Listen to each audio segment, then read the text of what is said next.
Halo teman-teman semua, balik lagi bersama saya Taufik Al-Hakim. Di sini saya akan menyampaikan yaitu bahasa pemrograman Python. Yang kemarin saya sudah menyampaikan, kok simple sih bahasa pemrograman Python? Kok bisa sesimpel itukah bahasa pemrograman Python?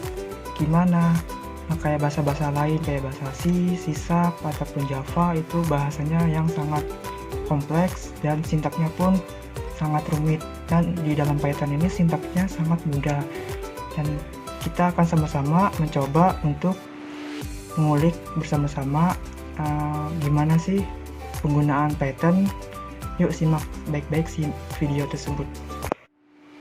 Nah, di sini kita akan belajar bahasa pemrograman Python untuk pemula.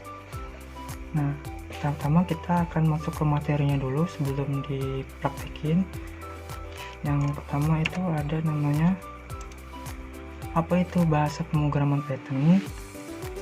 Nah, Python di sini adalah sebuah bahasa pemrograman tingkat tinggi berorientasi objek yang diciptakan oleh Guido van Rossum.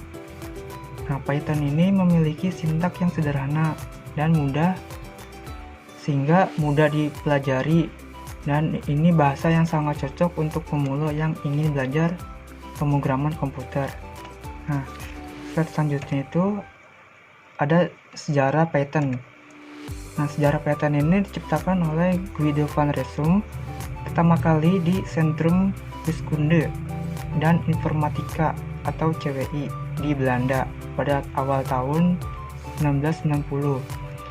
Nah, bahasa Python ini terinspirasi dari bahasa pemrograman ABC sampai sekarang. Guido masih menjadi penulis utama untuk Python. Nah, meskipun bersifat open source, sehingga ribuan orang juga berkontribusi dalam mengembangkannya. Jadi, si Bapak Guido van Rossum ini menciptakan Python, dan awalnya ini terinspirasi dari bahasa pemrograman ABC. Nah, karena bersifatnya open source, jadi ribuan orang ikut berkontribusi dalam mengembangkan Python tersebut. Jadi ada namanya tuh yang kalian lihat, ada namanya Python 2, Python 3, Python 4, bahkan Python 2 tersendiri pun ada versinya 2.0, 2.1, 2.2, bahkan Python 3 pun sama kayak gitu. Nah, selanjutnya itu ada kelebihan Python. Nah, kelebihan Python ini apa sih? Nah, Python relatif lebih mudah dipelajari dan digunakan dibandingkan bahasa pemrograman lain. Nah, sintaknya pun sederhana, mudah dibaca dan diingat karena filosofi Python sendiri menekankan pada aspek kemudahan dibaca atau readability. Nah, kode Python ini mudah ditulis dan mudah dibaca, sehingga lebih mudah diperbaiki kalau ada kesalahan, dan juga mudah untuk dipelihara. Jadi bahasa Python ini namanya tuh singkat, nggak terlalu panjang skripnya, dan mudah diperbaiki apabila ada kesalahan atau bugs, dan gampang dalam pemeliharaan. Next, selanjutnya itu ada namanya, selain lebih mudah dibaca, nah Python juga lebih efisien dibandingkan bahasa lain seperti C, C++ maupun Java. Nah, untuk melakukan sesuatu dengan 5 baris kode ini, bahasa lain bisa jadi Python hanya diperlukan 1 baris kode. Misalkan untuk membuat hello world itu kan pemrograman dasar. Nah, dari kelima ataupun dari bahasa ini C, C++ maupun Java, nah si Python ini cukup cuma 1 baris. Nah, yang lainnya ini kan banyak barisnya. Nah, Python ini cuma cukup 1 baris akan menghasilkan output hello world. Terus kita praktekin sama-sama gimana cara penggunaannya. Nah, habis itu ada namanya kekurangan Python. Kekurangan Python ini apa sih yang dimilikinya? Nah, kekurangan Python ini, Python adalah bahasa interpreter. Nah, kekurangan Python dibanding bahasa lain menggunakan compiler adalah sedikit lebih lambat. pada saat dijalankan dibandingkan bahasa C maupun C++. Tapi hal ini pun katanya sangat bersifat relatif, tergantung dari besar ukuran program yang dibuat. Jadi semakin program besar ataupun semakin programnya besar ataupun programnya semakin lebih gede ataupun yang selainnya, nah si Python ini akan sedikit lebih lambat karena programnya tersebut agak lumayan berat. Nah, next selanjutnya itu, nah, untuk program yang besar membutuhkan kecepatan pemrosesan tinggi. Mungkin Python kalah cepat dari bahasa C, tapi untuk hal selain itu Python lebih mudah dan lebih baik dari bahasa lain.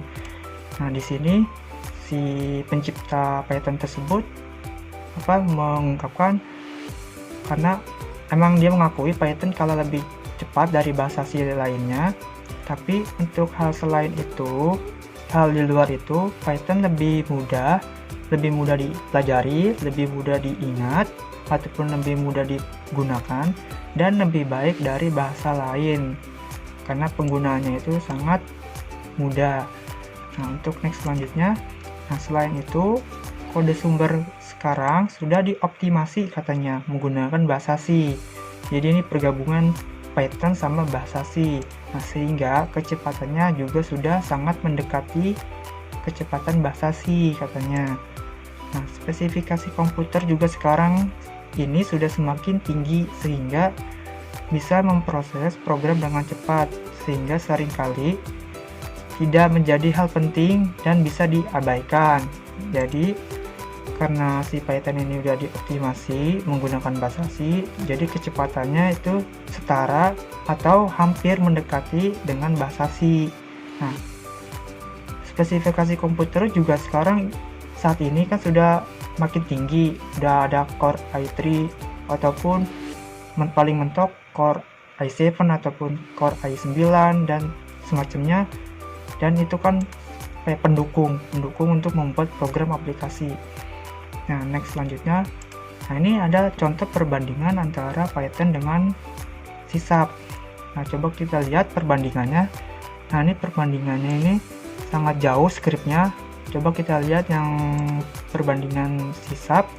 Nah, C# ini skripnya nih panjang, dia cukup dari satu baris, dia ada berapa baris dan banyak, ke bawahnya ada lagi. Nah, kita lihat untuk bahasa Python. Nah, bahasa Python ini sangat ramah, bahasanya sangat ramah untuk dipakai, singkat tapi jelas. Nah, kita lihat skripnya aja ini cuma sampai segini skripnya, dibandingkan dengan C#. Python skripnya cuma sampai sini doang. Nah, ini kalau C# ada terusannya lagi. Nah, kita lihat selanjutnya. Nah, ini ada latihan program menggunakan Python. Nah, kita coba praktekin. Nah, program sederhana menggunakan Python ini program penjumlahan dua bilangan. Kita gunain CLI. Saya di sini pakai CLI, command line interface. Jadi nggak pakai GUI-nya. Kita langsung command-nya di sini. Kita tulis.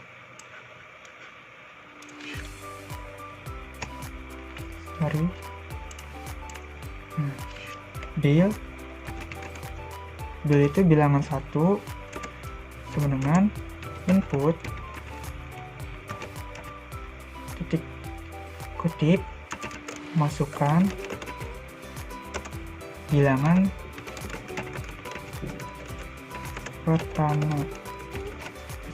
pertama, kutip lagi, habis itu enter. Nah, masukkan bilangan pertama.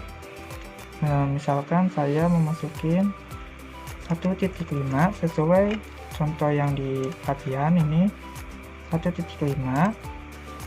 Di situ bilangan kedua input ketik masukkan bilangan kedua kutip lagi, enter. Bilangan kedua apa nih? Bilangan keduanya 4,7, enter. Habis ini ngapain lagi? Kita akan menjumlahkan bilangan 1 sama bilangan 2. Nah, skripnya kayak gimana? Jumlah sama dengan float. Nih, ini float, ntar saya akan jelasin apa ini float, kok pakai float.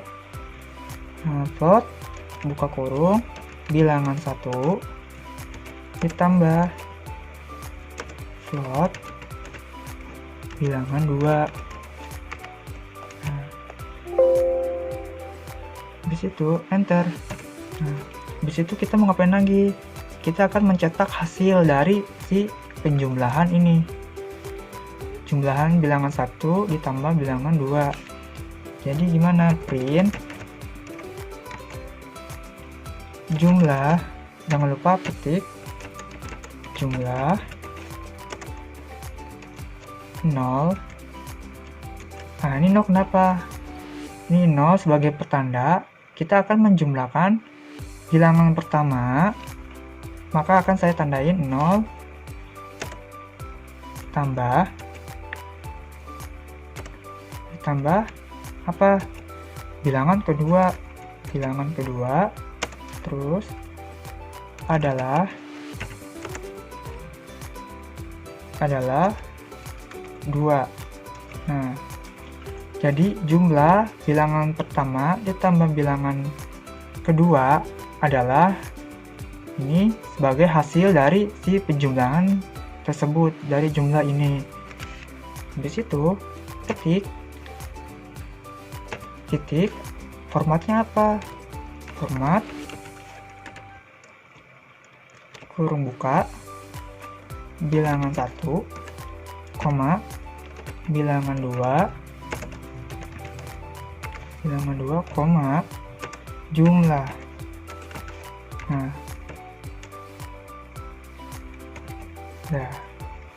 situ kita enter. Nah, jadi jumlah 1,5 ditambah 4,7 adalah hasilnya 6,2. Coba bener nggak sama latihan? Nah, bener kan? Skripnya tuh. Nah, ini hasilnya jumlah 1,5 ditambah 4,7 adalah 6,2. Nah, terus apa lagi nih? Nah, penjelasan program. Nah, program ini kita meminta input bilangan dari user, kita simpan masing-masing variabel bilangan 1 dan bilangan 2. Nah, kita menggunakan fungsi input. Nah, nih. Di sini menggunakan fungsi input untuk meminta inputan. Nah, fungsi input mengembalikan string, jadi kita harus mengubahnya terlebih dahulu menggunakan fungsi float. Nah, jumlahnya kita simpan di variabel jumlah. Terakhir kita menampilkan jumlah dengan menggunakan fungsi print. Nah, ini fungsi print untuk menampilkan jumlah yang ada di bilangan 1 sama bilangan 2. Nah, iya nih, fungsi print menampilkan hasil jumlah bilangan 1 sama bilangan 2. Mungkin cukup dari saya untuk menjelaskan kenapa skrip bahasa Python itu lebih simple ketimbang bahasa lain, karena untuk memudahkan programmer di dunia ataupun yang lain, untuk memudahkan dalam pengerjaan, terus lebih sederhana, terus sangat cocok untuk pemula. Jadi untuk yang baru awam ngoding ataupun baru beginner, berpemula, ini sangat cocok banget untuk dijadiin sebagai pembelajaran Python. Tapi misalkan kalian pengen terjun ke pemrograman komputer untuk menggunakan bahasa awal Python, kalian harus memahami yang namanya sintaks-sintaknya, terus fungsi-fungsinya kayak percabangan, pengulangan, terus kayak yang lain-lainnya. Ini saya juga ada link channelnya, namanya pythonindo.com. Kalian bisa akses di Google, nanti saya taruh link di deskripsi saya. Nah, ini ada macam-macamnya, ini yang tadi saya contohin ya, dipraktikin. Kalian bisa langsung aja akses ke sini. Ini ada fungsi-fungsinya, fungsi built-in Python. Kalau misalkan kalian ingin sekali mendalami Python, ini ada sangat banyak banget ini. Ini ada fungsi built-in Python, ada fungsi bin, bool, bytes. Fungsinya nih kalian harus pahamin semua fungsi-fungsi dari si Python tersebut. Nah, ini ada penjelasannya. ABS ini deskripsinya buat ngapain, mengembalikan nilai absolut dari suatu bilangan. Nah, ya mungkin dari saya cukup sampai di sini. Nanti misalkan ada yang mau ditanyakan, tanyakan di kolom komentar, dan jangan lupa like and share ke teman-temannya supaya teman-temannya tahu tentang Python itu apa. Dan jangan lupa tombol subscribe diklik agar channel ini terus berkembang dan terus memberikan atau membagikan video tutorial tentang pemrograman. Dan sekalipun saya belajar tentang pemrograman, maaf apabila ada kesalahan, tolong dimaafin ataupun tolong diralat.